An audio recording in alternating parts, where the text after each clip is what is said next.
TLR is spending big to help incumbents. It's May 23rd, 2024, and these are your headlines.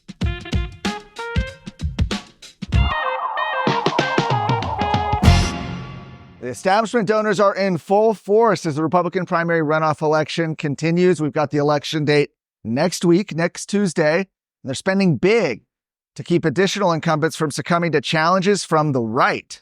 Texans for Lawsuit Reform, TLR, is of course part of this activity. The establishment juggernaut, which has completed its mission to reform out-of-control lawsuits in the state, has now shifted to protect incumbents.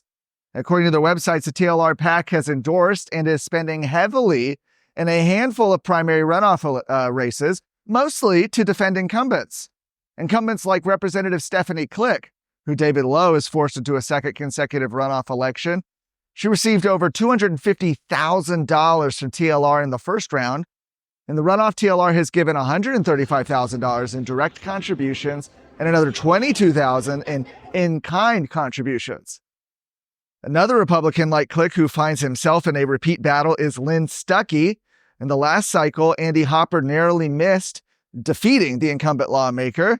TLR has given Stuckey $134,000 in combined direct and in-kind donations. A handful of Republican candidates TLR is backing, though at varying levels of giving, are at odds with Governor Abbott over their opposition to school choice. People like Dwayne Burns, Justin Holland, Gary Van Dever, and John Kemple.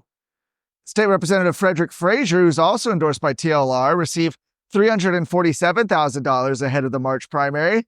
The freshman lawmaker, whose felony charges have hampered him, had the worst performance of an incumbent member of the House in the first round of the election. TLR has, of course, also donated $68,000 to House Speaker Dade Phelan in his runoff election against David Covey. Texas Governor Greg Abbott has joined 23 fellow Republican governors in opposing a proposed pandemic agreement that would grant the World Health Organization unprecedented and unconstitutional powers over the United States and its people.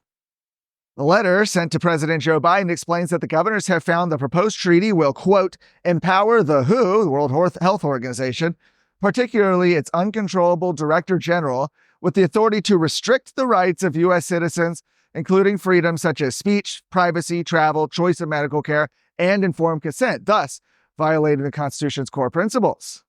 They expressed disagreement with the treaty as it would strip elected representatives of their role in setting public health policies and compelling citizens to comply with WHO directives. Additional concerns arose over the global surveillance infrastructure that would be needed for member states to censor speech related to public health. Now, this is a long list, so get ready, but I want to recognize all of them that signed on to this. You had the governors of Alabama, Alaska, Arkansas, Florida, Georgia, Idaho, Indiana, Iowa, Louisiana, Mississippi, Montana, Nebraska, Nevada, New Hampshire, North Dakota, Oklahoma, South Carolina, South Dakota, Tennessee, Utah, Virginia, West Virginia, and Wyoming, all signing a letter alongside Abbott. Did you know you can watch Texas Scorecard on your TV? If you have a Roku or Apple TV device, download the free Texas Scorecard app. There you can find all the great Texas Scorecard video content, like daily headlines, The Luke Macias Show, Heads Up, and Scorecard documentaries. Download the Texas Scorecard app for free on Roku or Apple TV.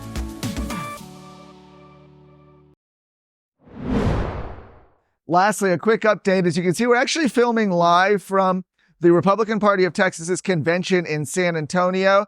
Things have really kicked off today, the first real day of session, as people are meeting in their caucuses. They're working to elect party leadership. And then ultimately, we're going to have those legislative priorities come out in the next few days. One of the big things I want to talk about real quick that you may have seen some reporting on is the idea of closed primaries. As the party rules go right now, the version of rules that have made it through temporary committee, so these could be changed. These are subject to change in the next couple of days. But as of right now, it appears that the Republican Party of Texas is on track to close its primary elections. And what does that mean? Currently in Texas, we have open primary elections. That means that if you are a Democrat, you can vote in the Republican primary and vice versa. And we've actually seen this happen in practice. You have some places like Dade Phelan's district, for example, where in the March runoff, or March primary rather, you had 9% of voters in that race with a Democrat voting history. And of course, David Covey and conservatives down there have suggested those people swayed the vote, kept Phelan from losing outright, and kept him around. And so there's been a question over whether or not the party can do it or whether or not the legislature needs to be involved. The party is going to take steps, it looks like, this week to close the primaries. We're going to be covering it all. And you can see more of today's stories from the convention and from beyond Texas at TexasScorecard.com.